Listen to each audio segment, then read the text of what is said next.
dulu. Silakan untuk yang bertugas pimpin doanya. Bersiap. Siap. Mari salam. Assalamualaikum warahmatullahi wabarakatuh. Sebelum belajar, mari kita berdoa. Berdoa mulai.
konsentrasi, yang terakhir berpikir algoritma. Nah, kemarin kalian telah membahas tentang dekomposisi. Sekarang kita akan membahas tentang yang kedua, yaitu pengenalan. Nah, kali ini kita akan belajar tentang menghitung bilangan cacah dengan bantuan gambar menggunakan cara berpikir komputasional. Ya, di sini Ibu mempunyai gambar. Apa yang kalian lihat dari gambar ini? Ada bentuk apa? Bulat, lalu persegi. Nah, ada titik-titik, bulat, titik-titik. Nah, yang di bawahnya ada angka 20, 40, 60, 80. Kok bisa ya di sini ada titik-titiknya? Nah, adakah sesuatu yang berulang atau memiliki aturan? Nah, sebutkan satu contoh pola yang pernah kamu lihat. Misalnya tentang ini angka ya apa? Yang beraturan. Yang tadi kalian sebutkan mempunyai aturan.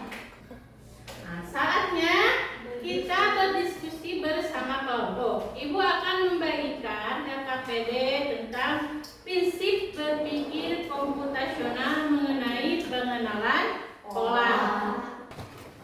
Keluarkan alat tulisnya supaya langsung mengerjakan.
Semuanya beres?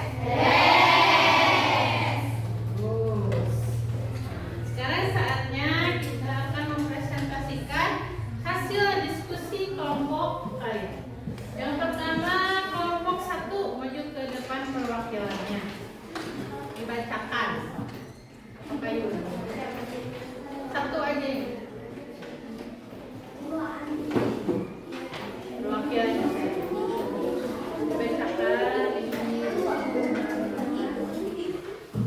Nah, ini kalian samakan dengan jawaban kalian. Kalau ada yang berbeda, boleh bilang. Ya, sama tidak? 10, 12, 14, 16, 18, 20, 22, 24, 3, 6, 9, 12, 15, 18, 21, 24, 27, 30, 33, 36, 5, 10, 15, 12,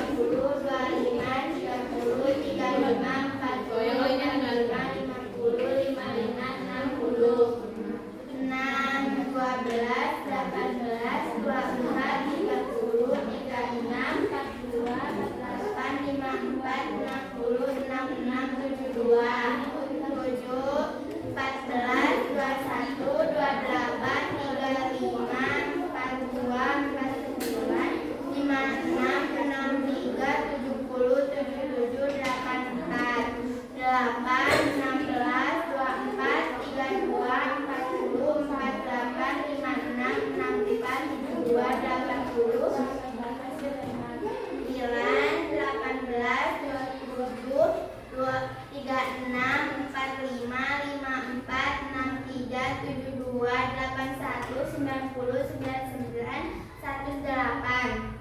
Nanti dulu, gimana? Jawabannya sama tidak? Sama. Tepuk tangan buat kelompok 1.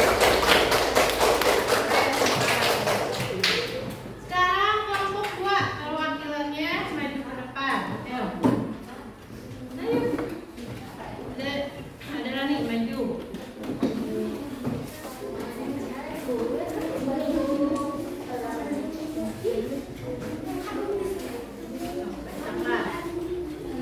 Samakan nilainya, ya, samakan.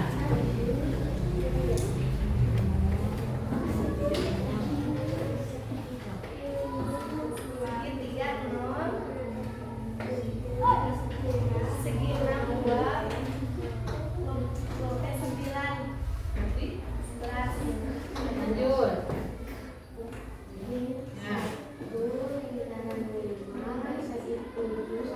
13.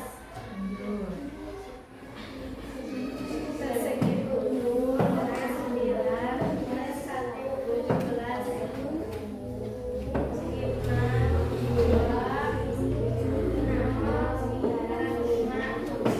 Gimana? Betul tidak? Betul. Tepuk tangan buat kelompok. Sekarang kelompok 3 maju ke depan perwakilannya. Ayo, sama Urin saja. Urin maju ke depan.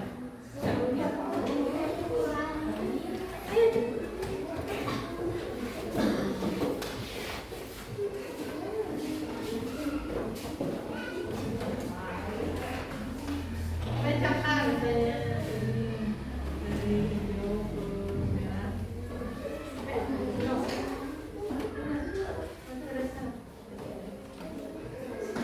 hijau ke merah. Hijau ke merah.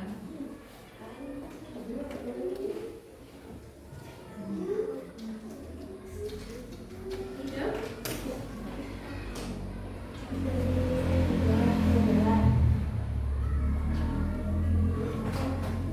Lihat warnanya 2 ke 5 warna apa?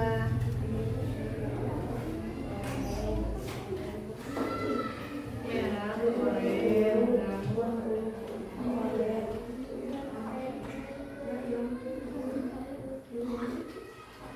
terus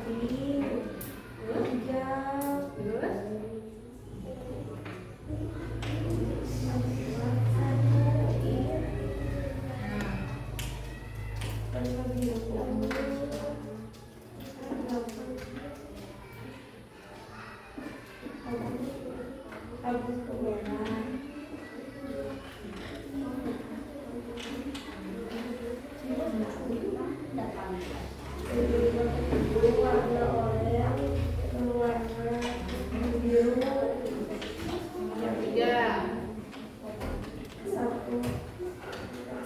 Kamu warna apa?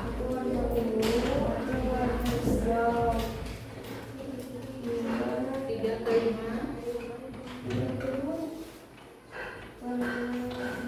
Hijau, hijau.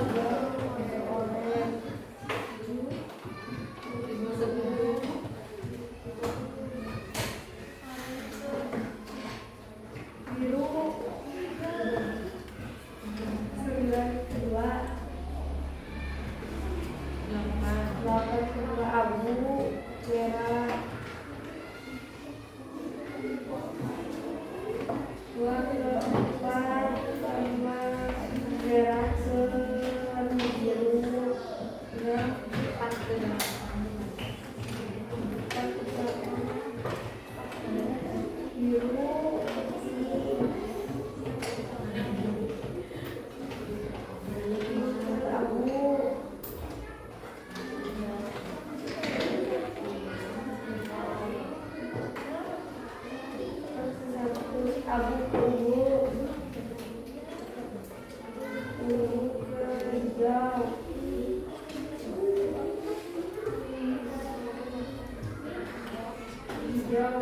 Sebentar ya.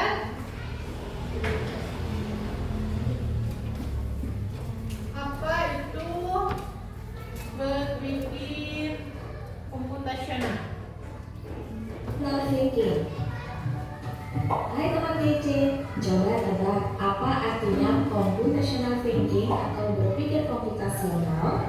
Adakah yang bermata jeli dan melihat kata komputasional di sini? Jadi mungkin ada hubungannya dengan komputer ya? Iya, betul sekali. Jempol buat kamu yang sudah menebak dengan benar. Berpikir komputasional adalah proses berpikir untuk menyelesaikan masalah dengan efektif dan efisien. Dalam ilmu komputer, proses berpikir ini dilakukan sebelum mulai menulis coding atau pemrograman. Jika sudah direncanakan dengan baik, maka coding yang ditulis akan sesuai dengan kebutuhan dan dapat diselesaikan dengan cepat dan tepat. Tapi ternyata berpikir komputasional juga bisa dilakukan tanpa komputer dan tanpa internet loh. Malah sebenarnya kita pun sudah menerapkannya dalam kehidupan sehari-hari, mulai dari menggosok gigi, mencatat ringkasan pelajaran, hingga menyiapkan tas untuk sekolah besok. Wah, kalau kita sudah bisa menerapkannya setiap hari, berarti kita semua sudah mahir dong. Belum tentu. Contoh-contoh tadi kan menerapkan berpikir komputasional pada masalah yang sederhana. Masih banyak nih masalah yang lebih kompleks, seperti misalnya mengatur keuangan bulanan, apa yang harus dilakukan kalau kamu tersesat di tempat baru, hingga memilih jurusan dan karir. Lalu yang lebih penting lagi, ketika kamu dewasa nanti, kamu akan menghadapi era industri 4 dan bahkan 5. Di sini kamu perlu kecepatan untuk memanfaatkan dunia digital, mulai dari mencari dan memilah informasi yang kamu perlukan, hingga menggunakan informasi itu untuk membuat keputusan penting dalam hidupmu. Menghadapi masalah kompleks kehidupan di masa sekarang dan masa depan ini mirip seperti merencanakan coding yang sudah dibahas sebelumnya.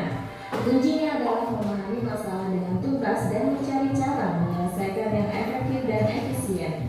Nah, kalau begitu, bagaimana agar kita bisa berpikir komputasional? Sekarang kita bahas ya 4 landasan dari berpikir komputasional. Yang pertama, dekomposisi. Dekomposisi artinya membagi masalah kompleks ke bagian yang lebih kecil agar mudah diselesaikan. Misalnya, kamu ditunjuk jadi ketua panitia lomba 17-an. Maka, untuk memudahkan pelaksanaan, kamu bisa menunjuk panitia bagian acara, konsumsi, publikasi, keamanan, dan lainnya. Yang kedua, pengenalan pola. Artinya mencari kesamaan dan pola di antara bagian-bagian masalah kompleks yang sudah dipecah. Misalnya, kamu hendak melipat dan menyimpan jemuran di rumah, maka kamu perlu bisa mengenali jemuran milik ayah, ibu, kamu, adik, dan milik bersama seperti spray, handuk, dan lainnya. Ini karena jemuran-jemuran itu perlu disimpan di tempat yang berbeda. Yang ketiga, abstraksi. Artinya fokus pada informasi yang penting saja, mengabaikan detail yang tidak diperlukan. Misalnya, kamu hendak menceritakan pengalamanmu berwisata ke luar kota. Tentunya kamu mengalami banyak hal dari mulai berangkat di bus, berfoto bersama, makan di restoran, menginap di hotel, hingga perjalanan pulang. Tapi nggak mungkin kan kamu ceritakan semua kejadian dengan detail pada teman-temanmu. Pasti mereka bosan kalau kelamaan. Jadi kamu harus menyaring beberapa kejadian yang menarik saja untuk diceritakan pada teman. Yang terakhir, algoritma. Artinya membuat langkah-langkah penyelesaian atau membuat aturan yang diikuti untuk menyelesaikan masalah.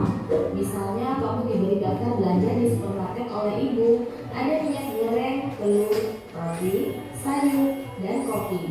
Lalu kamu harus buru-buru karena ibu sudah mau memasak dengan minyak goreng itu. Nah, kalau seperti ini, satu cara yang efisien misalnya mulai dengan mengambil barang yang paling dekat dari pintu masuk hingga terakhir yang paling dekat dengan kasir.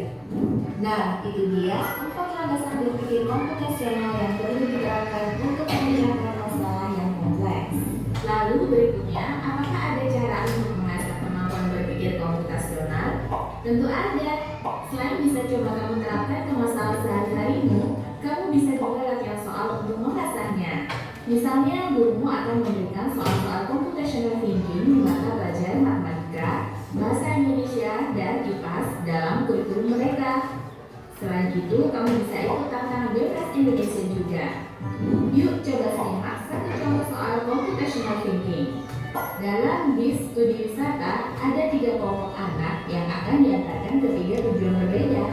BIS berhenti pertama di restoran, lalu hotel, dan terakhir di museum. Hanya ada satu tempat penyimpanan koper di samping BIS yang hanya bisa dibuka dari satu pintu. Sopir bis ingin mengatur koper-koper penumpang hingga mudah dikeluarkan. Bantu supir bis menentukan urutan memasukkan koper-koper itu ke dalam tempat penyimpanan. Pertanyaan, koper kelompok anak yang mana yang dimasukkan terakhir? A. Anak yang ingin pergi ke museum. B. Anak yang ingin pergi ke restoran. C.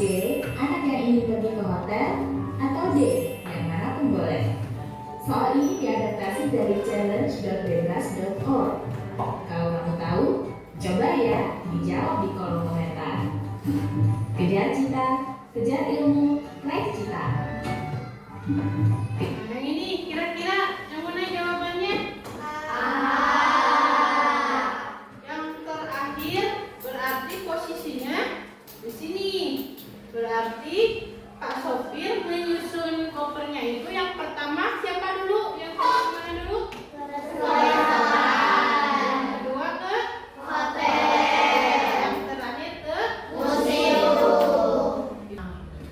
Kita masuk ke refleksi. Apa yang paling kalian sukai dari pelajaran